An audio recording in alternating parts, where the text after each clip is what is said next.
नमस्कार, राम राम हरियाणा में आपका स्वागत है। मैं हूं आपके साथ भावना त्रिपाठी। रुक करेंगे प्रदेश की तमाम बड़ी खबरों की ओर।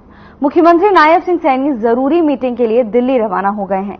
इस दौरान उन्होंने रेलवे स्टेशन पर पत्रकारों से बातचीत की और कांग्रेस, गांधी परिवार और इंडी गठबंधन पर जमकर निशाना साधा।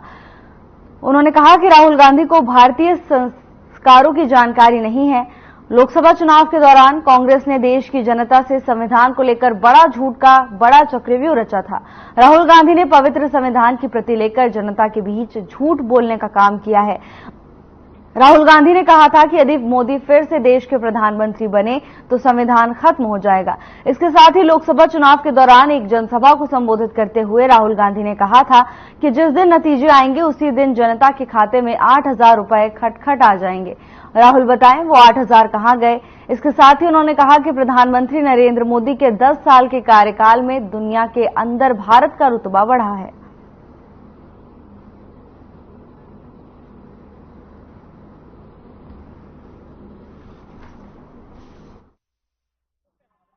भारतीय संस्कार होने बहुत जरूरी है और जिस चक्रव्यूह की वो बात कर रहे हैं, कांग्रेस का जो झूठ का चक्रव्यूह था, राहुल गांधी जिस पवित्र संविधान को लेकर के लोगों के बीच में गया और राहुल गांधी ने रैलियों के अंदर पब्लिक के बीच में जाकर के, देश के लोगों के बीच में जाकर के उस पवित्र संविधान को उठा करके ये बड़ा झूठ बोलने का काम किया कि मोदी आएगा तो संविधान खत्म हो जाएगा।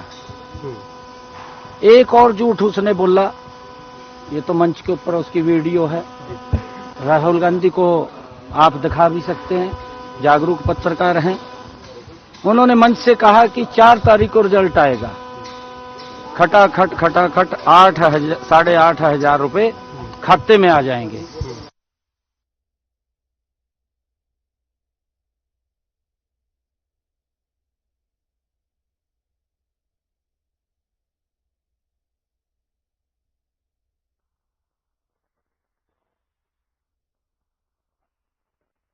चंडीगढ़ से है, जहां हरियाणा के मुख्यमंत्री नायब सिंह सैनी दिल्ली पहुंचे। इस दौरान उन्होंने राहुल गांधी और इंडी गठबंधन पर जमकर निशाना साधा।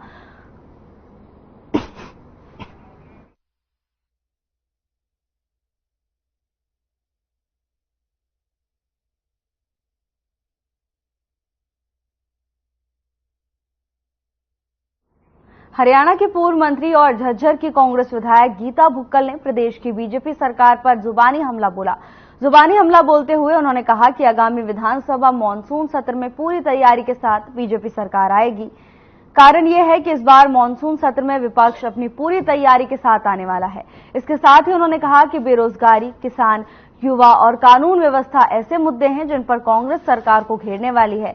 भुक्कल यही नहीं रुकी। उन्होंने कहा कि हरियाणा में डबल इंजन की सरकार पूरी तरह से धराशायी हो चुकी है और हमारे दल को तो धनखड़ कुछ भी कहें, लेकिन वो ये जरूर चाहेंगे कि वो अपने दल को भी संभालें। बेहतर होगा कि धनखड़ पहले अपने चुनावी घोषणा पत्र को पढ़ने के साथ साथ अपनी जगह भी बीजेपी में मजबूत करें।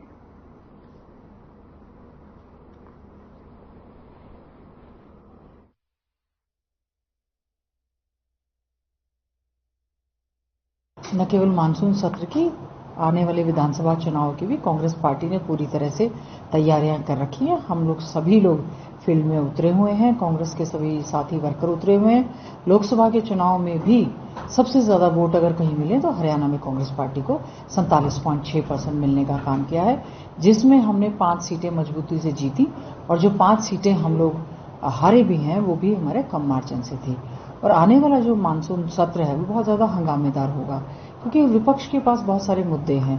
हमने हमारी हरियाणा मांगे हिसाब, हम चाहते हैं कि बीजेपी अपने टेन्योर का श्वेत पत्र जारी करे, वो ये बताएं कि जो उन्होंने घोषणा पत्र में अपने वायदे किए थे, कौन से वायदे ऐसे हैं जो उन्होंने पूरे किए।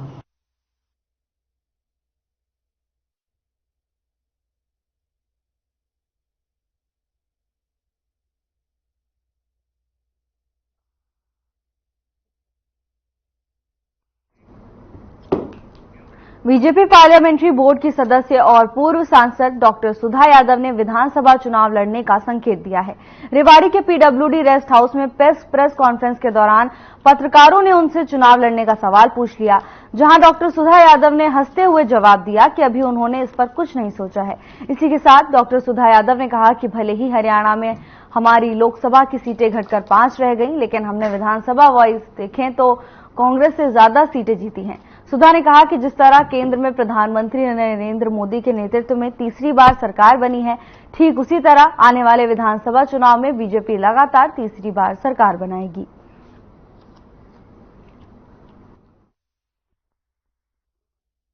पार्टी के यशस्वी प्रधानमंत्री आदरणीय नरेंद्र मोदी जी के नेतृत्व में इस देश में तीसरी बार एनडीए की सरकार बनी है।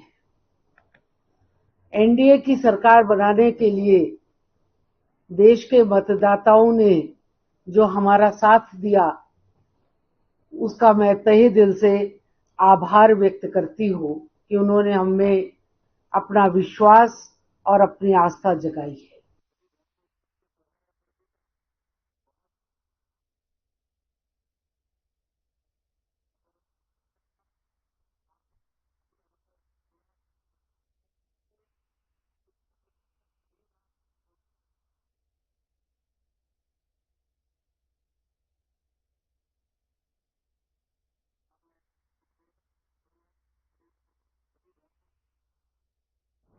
श्रावण मास की शिवरात्रि के अवसर पर भगवान शिव के मंदिरों में जलाभिषेक करने के लिए शिव भक्त डाक कांवड़ लेने के लिए भी हरिद्वार के लिए रवाना होने लगे हैं।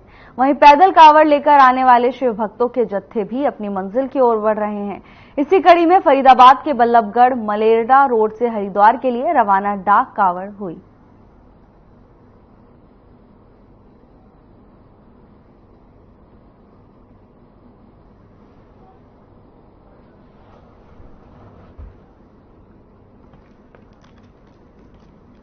हम हर साल जाते हैं भोले बाबा को दर्शन करने के लिए। कहाँ से लेके कहाँ तक जाते हो आप?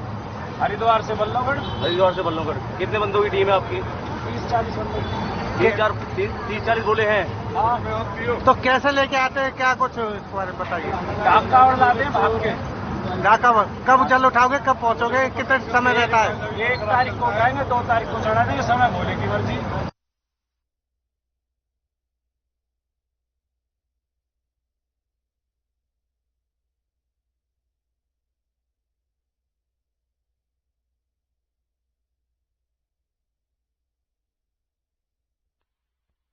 हरिद्वार से कांवड़ लेकर आने वाले शिव भक्तों का आना लगातार जारी है। इसी कड़ी में रादौर से प्रतिदिन सैकड़ों शिव भक्त कांवड़िए बम बम भोले के नारे लगाते हुए अपने गंतव्य की ओर बढ़ रहे हैं। वहीं कांवड़ियों को किसी प्रकार की दिक्कत ना हो, उनके लिए अनेक धार्मिक और सामाजिक संस्थाओं ने कांवड़ शिविर लगाए हैं। तो वहीं पुलिस प्रशासन ने भी व्यापक प्रबंध किए हैं, जिसको लेकर थाना प्रभारी महेंद्र सिंह ने जानकारी साझा की।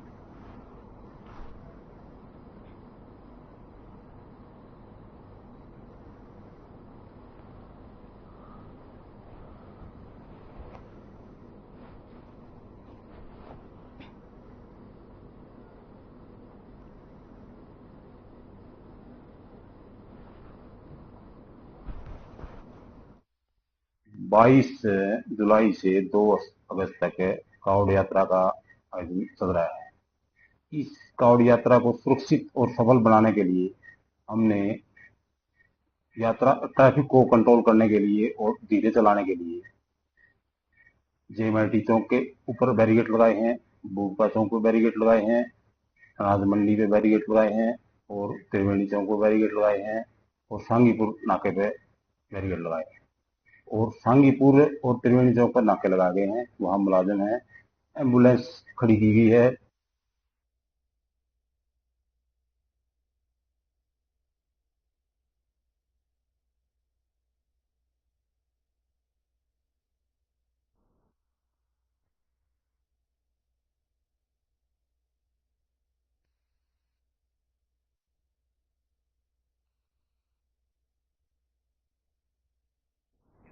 सावन के दूसरे सोमवार के मौके पर शिव मंदिरों में श्रद्धालुओं की भारी भीड़ देखने को मिली।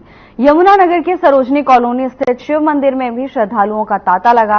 लोग विधिवत रूप से पूजा अर्चना करके भोले बाबा को प्रसन्न करने पहुंचे। इस मौके पर मंदिर के पुजारी ने कहा कि सावन महीना भगवान शिव को अत्यंत प्रिय है। माता पार्वती ने भी भगवान शिव को पति रूप में पाने के लिए इसी माह में तपस्या की थी।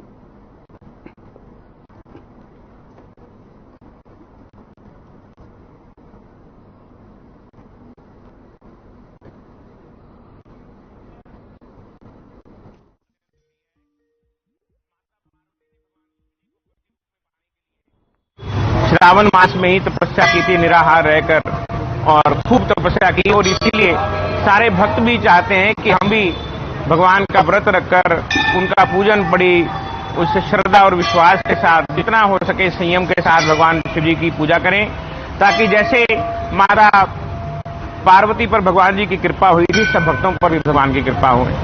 और ये श्रावण मास जो है, ये हरियाली का पर्व है। ये श्रावण मास जो है, भीषण गर्मी के बाद।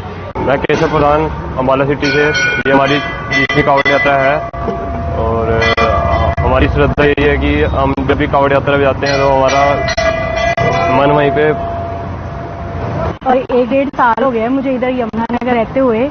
दयालु मंदिर की बड़ी कृपा है कि मैंने देखा बड़ी दुनिया श्रद्धा भाव से यहाँ पूजा करते हैं।